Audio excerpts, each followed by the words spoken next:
Ribeirão Preto terá 27 vereadores para a próxima legislatura. A decisão está praticamente definida, pois já não há tempo hábil para mudanças.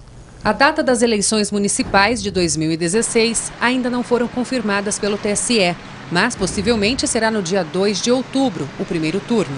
A definição pela quantidade de vereadores na Câmara deveria ter sido feita um ano antes das eleições. Sendo assim, como o Tribunal de Justiça considerou a emenda de 22 cadeiras inconstitucional, porque foi definida justamente um ano antes das eleições, fica valendo a última lei aprovada em período legal, 27 vagas. A discussão em torno do número de cadeiras já dura há pelo menos 4 anos. Alguns vereadores propuseram 20 vagas, 21, 22, 25, mas o fato é que nenhuma proposta foi para frente.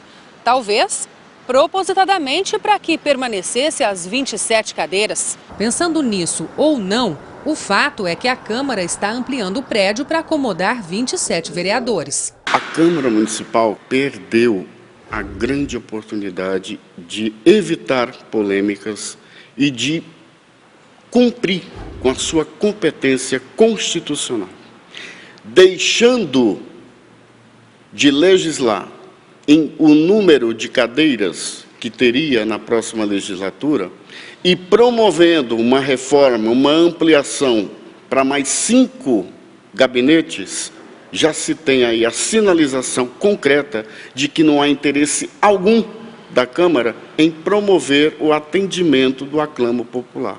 A pressão popular desta vez não adiantou. Várias entidades de classe pediram pela permanência dos 22 vereadores. O assunto foi para o plenário e discutido na tribuna. O eleitor até que tentou. Chega! Ei! Acabar com a palhaçada! Vamos acabar com a palhaçada! A emenda precisaria ter sido votada até o dia 30 de setembro. De maneira alguma nós entendemos que a Câmara deveria estar com 27 vereadores. Nós buscamos o diálogo incansavelmente, isso daí não foi uma, nem duas, nem 3 vezes. Há mais de um ano a gente vem procurando o caminho e o que a gente percebeu é que o diálogo da parte da Câmara não foi realmente objetivando chegar a algum consenso, chegar a algum outro caminho, a não ser o aumento do número de cadeiras e assim, obviamente, facilitando a reeleição de muitos que estão ali. A população precisa se envolver mais com a política, isso é um fato.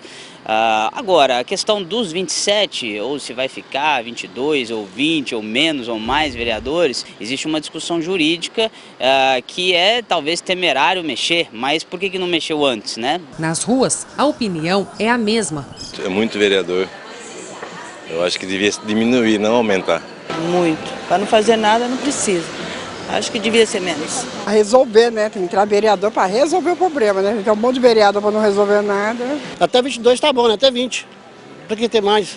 O presidente da Câmara chegou a dizer que era um desejo do Legislativo manter os 22 vereadores, mas que a decisão seria da Justiça. Nós recorremos para a manutenção dos 22 vereadores. Então nós estamos aguardando a decisão do Tribunal de Justiça e nós vamos aguardar porque qualquer projeto que nós fazermos fora da decisão do Tribunal de Justiça, o projeto vai se tornar inconstitucional. Este advogado explica que a Constituição Federal fixa o número máximo de cadeiras, mas não o mínimo. A Câmara poderia sim ter brigado pelas 22 cadeiras. Esta competência é do Legislativo.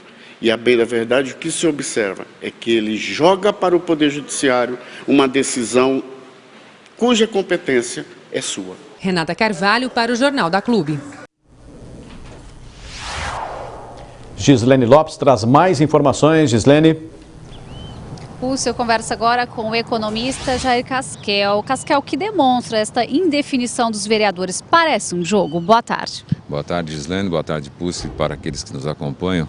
Dá a entender algum tipo de jogo ou jogada corporativa para o meio político. Ou seja, eu finjo que eu tomo algum tipo de decisão, ou encaminho, deixo alguma pendência para não comprometer a eventualidade de ter, inclusive, mais pessoas do meu partido compondo a Câmara. E o que revela essa atuação da Câmara? Ela revela possivelmente um certo descaso para com o eleitor, porque com tanto de problema que Ribeirão Preto tem hoje, eu acredito que a Câmara deveria, pelo menos na sua maioria, se preocupar até com os custos que ela traz para o erário público. Para o cidadão, o número máximo de 27 vereadores tem qual impacto? Eu acredito que seja o mesmo impacto que tem hoje, que eu me sinto como cidadão com impacto negativo, porque o que a Câmara fez pelo meu município até agora? Com exceção de alguns vereadores, eles simplesmente ajudaram a quebrar o município. E qual deve ser a atuação dos eleitores para mudar a situação? Para mim, a melhor forma de reagir numa situação dessa é não votar em quem quebrou o município, ou seja, o eleitor pode demitir o vereador a partir da hora que ele não vota em quem estragou o seu município. E sempre é bom lembrar que quem vende o voto entrega a cidadania. Então acredito que nas urnas seria a melhor forma dentro do processo democrático e legal que nós temos hoje no país. E a sociedade civil?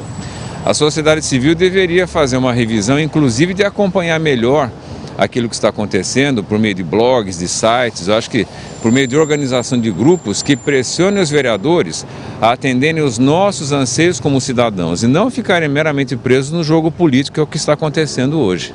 Casquel, em tempos de crise e falta de dinheiro, os gastos que temos com a Câmara precisam ser revistos? Sem sombra de dúvida, os gastos que temos com a Câmara, os gastos que temos com a Prefeitura, com o governo estadual, com a União, ou seja, se está havendo crise e nós, cidadãos, cortamos os nossos gastos, aqueles que nos representam também deveriam fazer a mesma coisa. Ok, Casquel, muito obrigada pela sua participação no Jornal da Clube e daqui a pouco eu volto com outras informações. É com você.